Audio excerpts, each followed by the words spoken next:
Here's the top stories for October 15th. OCD reports that over 1.8 million individuals affected by Davao Oriental and Cebu earthquakes.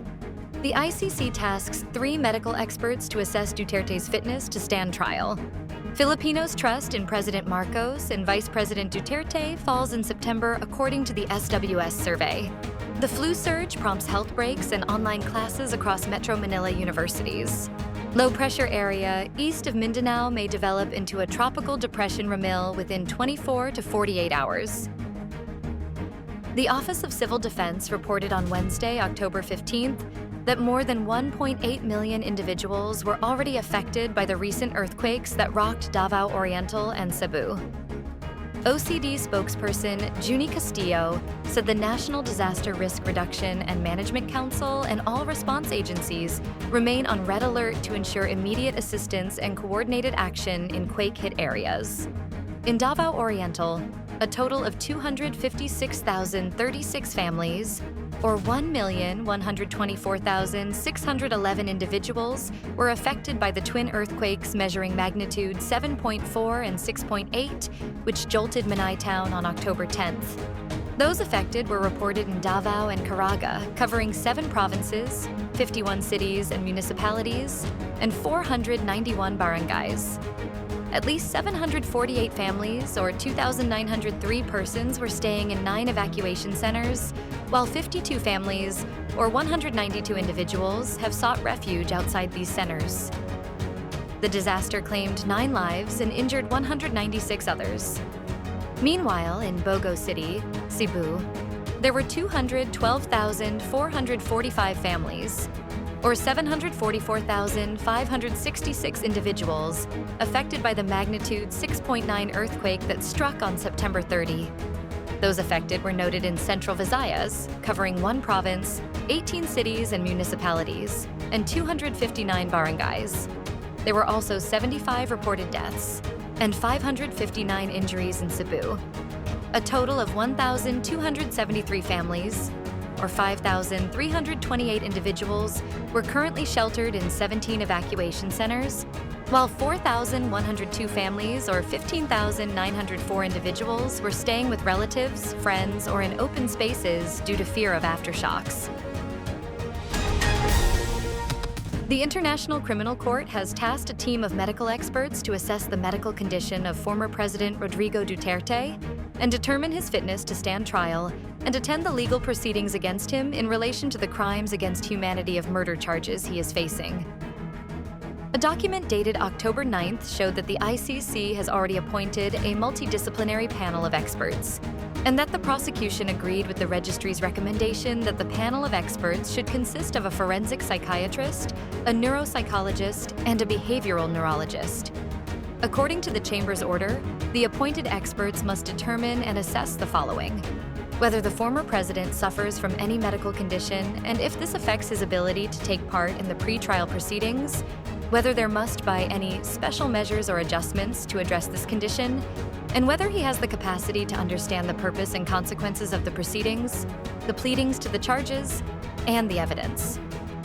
The medical experts should also assess if the former chief executive can testify or give an unsworn statement and instruct his counsel. If the medical experts find mental capacity impairment on Duterte, the prosecution asks for them to specify the affected areas of mental capacity and assess if these are reversible or irreversible, and whether there are contributing factors that can exacerbate the conditions. The prosecution furthered that the Chamber must instruct all parties concerned to refrain from any contact with the experts, unless authorized by the Chamber. A social weather station survey released on Wednesday, October 15th, revealed a decline in public trust for President Ferdinand Marcos Jr. and Vice President Sara Duterte in September.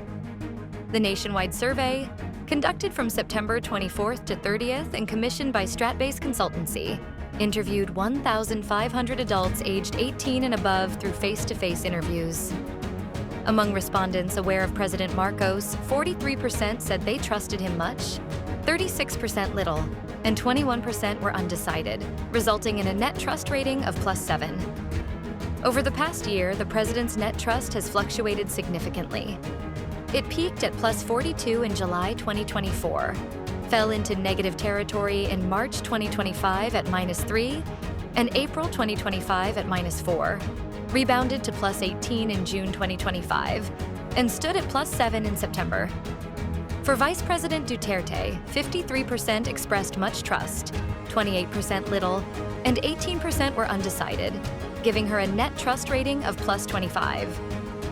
While her trust levels have generally remained positive, they declined from plus 36 in June to plus 25 in September 2025. Several major universities in Metro Manila have announced temporary class suspensions and health breaks this week, amid a rising number of flu and influenza-like illness cases reported across campuses. Despite the recent uptick in reported illnesses, the Department of Health maintained that nationwide influenza-like illness cases remain 8% lower compared to the same period last year. From January 1st to September 27th, 2025, the DOH recorded 121,716 influenza-like illness cases, down from 132,538 in 2024. However, DOH spokesperson Assistant Secretary Albert Domingo noted that flu activity typically increases during this season as temperatures drop. A low-pressure area located outside the Philippine Area of Responsibility continues to show signs of strengthening and may develop into a tropical depression within the next 24 to 48 hours. The Philippine Atmospheric, Geophysical, and Astronomical Services Administration said on Wednesday, October 15th. PAGASA weather specialist Chanel Dominguez said the LPA was estimated at 1,765 kilometers east of northeastern Mindanao as of 3 a.m. on Wednesday. Once it intensifies into a tropical cyclone and enters the PRR, it will be given the local name Ramil. Dominguez said the potential cyclone may move closer to northern Luzon and could bring rains over a large portion of Luzon by the weekend. However, she noted that the LPA remains far from the country, and its forecast track may still change. Stay updated with the latest news. Visit our website at www.mb.com.ph or follow us on social media. Thanks for tuning in to the Manila Bulletin Daily Rundown.